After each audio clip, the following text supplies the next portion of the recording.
Las ideas. Las ideas son innatas del ser humano. Están implícitas en nuestro ADN, en nuestra forma de ser. Las ideas. Oh, ¿qué logran las ideas?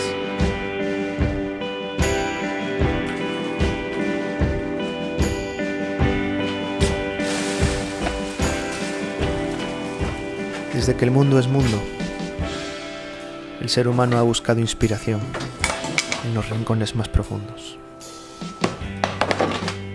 Desde que el mundo es mundo, el ser humano ha buscado la forma de destacar, de ser algo importante, de dejar su huella.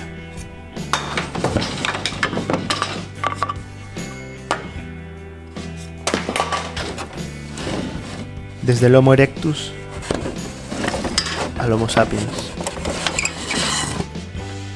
Desde Thomas Edison a Albert Einstein. Todos han dejado su huella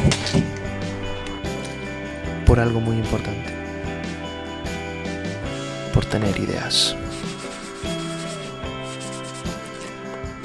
Algunas de ellas quizás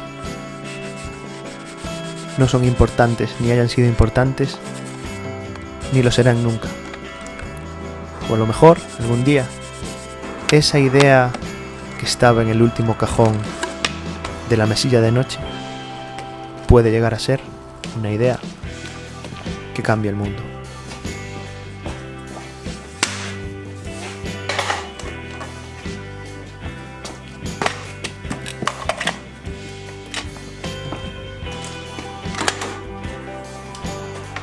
No todas las semillas de roble germinan, pero cuando una lo hace, crea algo fantástico.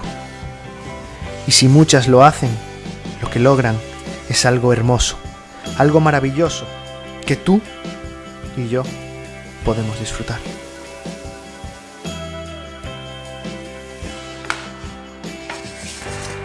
Por eso, cuando comenzamos una idea, no existe el camino fácil. Tenemos lápiz, papel y lo más importante, las ganas. Listos, pues.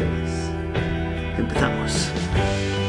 Todo está por recorrer, pero gracias a eso, también todo está por escribir.